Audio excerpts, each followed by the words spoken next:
In the wake of multiple mass school shootings across the country, including ones in Parkland, Newtown, and just today in Santa Fe, Texas, multiple local governments are now taking action. And this week, the Boulder City Council unanimously passed an ordinance banning the sale of assault weapons, bump stocks, and also high-capacity magazines. The ban was proposed in response to the Florida shooting in February, but it's already facing legal challenges. Joining me now, Perry Pendley. He's the president of the Mountain States Legal Foundation, which represents those challenging the ban. Well, first off, Perry, just give us a sense of the background here. Who are the people that you're representing in this challenge, and what's your argument in this case? Well, Rena, thank you very much for having me. We're representing John Caldera, a longtime resident of Boulder, Colorado, a pillar of the community. We're representing a club that goes back to 1889, the Boulder Rifle Club, originally the Boulder Gun Club, a corporation, a business, small business incorporated in Wyoming called Bison Tactical. It sells equipment for competitive shooting. And then finally a 20-year-old man, Tyler Kay, who under the Boulder ordinance may no longer purchase a firearm. He can vote, he can smoke, he can join the Marine Corps, but he can't buy a firearm in the city of Boulder. So, Perry, if you get a certificate proving prior ownership, you can actually keep your assault weapons. There are also exemptions for law enforcement, government officials, and military personnel. Why do you think that's not enough? Well, it's not enough because of what they define as an assault weapon. You think about your AR-15, your typical AR-15. That is not an assault weapon in Boulder. I'm sure that surprises you. That's not an assault weapon. But you put a foregrip on it to make it easier to hold. You put a stock in it that has a thumb hole.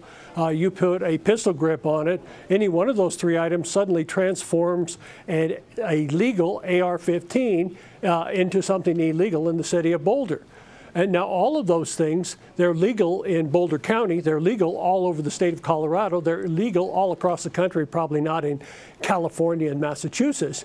But everywhere else in the country, it's legal to have all those things, but it's not in Boulder. I'll go one step further. I have an AR-15 in my gun safe.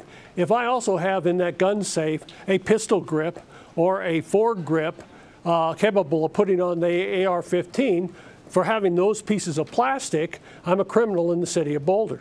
So, Perry, as you know, President Trump had actually pushed to ban bump stocks, which were used in the Las Vegas shooting last year. At a federal level, are you also opposed to that? Well, Congress is going to do what Congress is going to do, but the question is, can Boulder do it? And the answer is absolutely it cannot. The state of Colorado says to the city of Boulder under state law, Boulder, you may not register firearms. Boulder, you may not certify firearms. Boulder, you cannot be in the position of deciding what firearms are legal or not. That's up to Congress. That's up to alcohol, tobacco, and firearms. If the President of the United States wants to go forward, that's certainly within their power to do it. But it's not up to the city of Boulder to say what a citizen in Boulder may possess to defend their very life against an attack. Today, multiple people were killed in Texas. Colorado, you know, is no stranger to mass shootings. There's Aurora, there's Columbine. What do you believe is appropriate government response to these kinds of tragedies? Well, we know what happened in Parkland. I am the father of two sons who happened to be in school when Columbine hit, and I had to rush home to get my sons out of those schools, out of the Jefferson County schools here in Colorado. So I know all about that. I followed it closely. And we know, because we have reports on it, what happened in Parkland. And what happened in Parkland is Broward County had a policy of not disciplining people based on their race.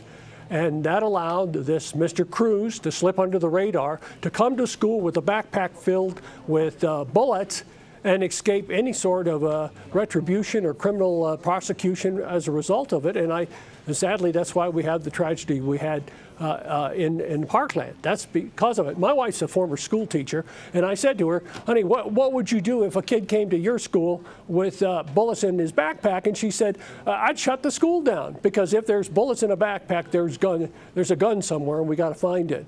And the school officials in Broward County, the police people in Broward County did nothing, and that's why we had the tragedy in Parkland. I think we have to harden our schools.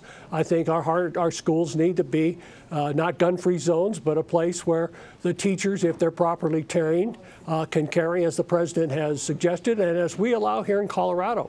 But to criminalize innocent conduct by law-abiding citizens in the city of Boulder and to deny them their undeniable, inalienable, natural, fundamental right to defend their lives, their very lives, that's not Boulder's call. Perry, ultimately, do you believe that there will ever be some sort of reconciliation between those who support and want to continue with the Second Amendment and those who feel like there needs to be more protection? Well, I mean, the question is how far are you going to take it? Former Justice Stevens said we ought to repeal the Second Amendment, and those of us who use firearms, I'm a former Marine, my son's a Marine stationed currently in Bahrain, we have an appreciation for the ability of people to defend themselves. Let me tell you, the best way to defend a person in their home, if the person is a small person, an elderly person, an infirm person, is that AR-15 or that Mossberg shotgun. That's going to be the best line of defense, but there are people in the country who say, no, you shouldn't have it. Just dial 911 and hope the cops get there in time. And that's a bridge too far for most people to reach. All right, Perry Pendley, thank you for joining us, Perry, and thank you for your insights. My pleasure.